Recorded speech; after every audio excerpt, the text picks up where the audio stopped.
Hello, everyone. Welcome to Kishwar's Picks Conference Championship Edition. Last week's games were pretty good, especially the Sunday's games. But Saturday games, we all expected Houston Texans to get blown out, which wasn't the case first half. But second half, we all watched Patriots do what we all expected them to do. And the earlier game on Saturday, Matt Ryan ran all over the Seattle Seahawks. I don't think I've ever seen that guy play better. Julio Jones was a mismatch all day for the Seattle secondary. It goes to show you how important Earl Thomas is for Legion of Boom, because Sherman, we all know he's a great corner, but he doesn't travel from side to side. So that was a big disadvantage for them. Cam Chancellor couldn't even slow Julio Jones down. And if you do that, they had two great running backs who were just taking 5-yard catch and taking it for 70 yards. So Falcons ran all over the Seahawks. And on Sunday, probably the best game of the playoffs this season, Green Bay and Dallas. I cannot believe Dak Prescott actually fought back in fourth quarter to tie that game. And, they have nothing to be ashamed about. Cowboys played great. Prescott and Zeke are the real deal. So I hope Cowboys don't make a dumb decision going into next season. But how about Aaron Rodgers, the Messiah himself? Just unstoppable.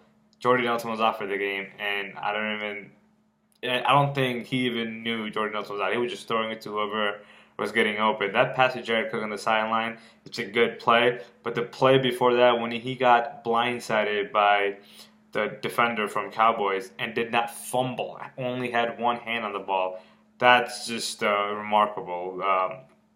Most QBs will drop that ball, and it would have been, an easy kick for Dan Bailey to make had Packers turned it over. But Rodgers just simply showed why he's at an elite level in this sport. And the Sunday night game, which was originally scheduled for 1 o'clock, but due to inclement weather, they moved it tonight.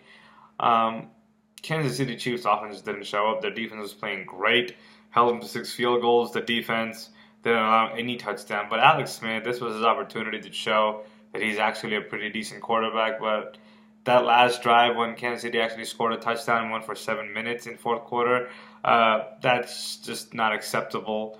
The Chiefs had a great season. I'm not sure if Kansas City would like to see Nick Foles start next year, but I would entertain that idea because Alex Smith, we all know what he is by now. So now, championship round is set. The first game on Sunday will be the NFC Championship at 3 o'clock at the Georgia Dome, which will be the final game in that arena. It will be the Green Bay Packers traveling to Atlanta Falcons. Jordy Nelson is expected to be back. Julio Jones hasn't practiced this week yet, but he should be good to go. This will be a shootout without a doubt.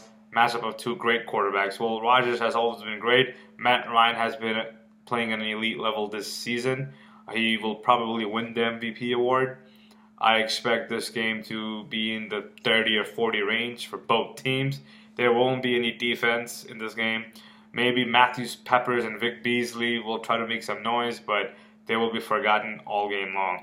This will come down to one crucial stop by either side, and it's a toss-up, but I'm going to go ahead and take the Atlanta Falcons at home to win NFC and represent them in the Super Bowl this year. Yeah, I'm a big Aaron Rodgers guy, but I have to go with the Falcons. Mainly because I just think at home they're very dangerous, and Julio Jones and Matt Ryan, they deserve it. They've been in the league for too long now, and without a Super Bowl appearance, I think it's their time. Moving on to AFC title game, it will be Pittsburgh Steelers traveling to Foxborough and Gillette Stadium to take on the New England Patriots, the evil empire of NFL. We all know that Patriots will probably be favorites because I haven't checked the line yet. But I do like Pittsburgh in this game, but not enough to actually see if they can pull off the upset. I'm sure Tomlin already fixed the situation with Antonio Brown and his Facebook Live incident from last week. That didn't go so well with either team, as you saw Julian Edelman fire back, and then Big Ben Roethlisberger had to defend him. So that was a pretty bad situation that didn't need to take place, but it happened. Players nowadays don't really think twice before they do something.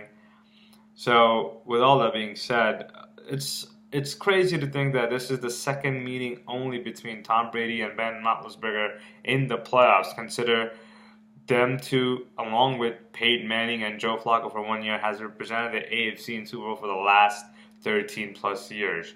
So it's pretty remarkable to hear that Roethlisberger and Brady never got to face each other for more than once.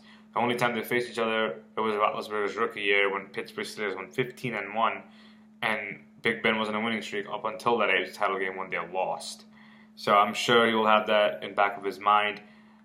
Traveling to Foxborough is not easy, although Le'Veon Bell, Antonio Brown, and Big Ben Roethlisberger will put up points, especially after being shut out last week. Just relied on Chris Boswell all game long to kick field goals.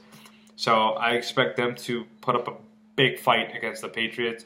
I would love to see them take down the New England Patriots, but unfortunately I can't go against Tom Brady at home with his squad. Even without Rob Gronkowski, that team is almost impossible to beat at Foxborough. And no, not because Tom Brady is just great. Bill Belichick is a great coach, and he will take away one of Pittsburgh's main targets that day. I don't know, it could be Bell, it could be Brown, but one of them will not be a factor next week. On Sunday. So people have to realize how good of a coach Bill Belichick is. So there you have it. From my point of view, we will have Atlanta Falcons taking on the New England Patriots in Super Bowl 51. Of course, I'm going to have the Super Bowl pick next week. If not next week, the following week, only because we'll have a gap in between. So, go Falcons. I would love to see Steelers win, but I have to go with the Patriots. I'm not going to bet on the spread because I don't even know what the spread is right now. So, let's hope for a great championship Sunday. As always, like, subscribe, comment on this video. Let me know what your picks are. Let me know what you think. And I'll see you guys with the Super Bowl pick in 2 weeks. Good night.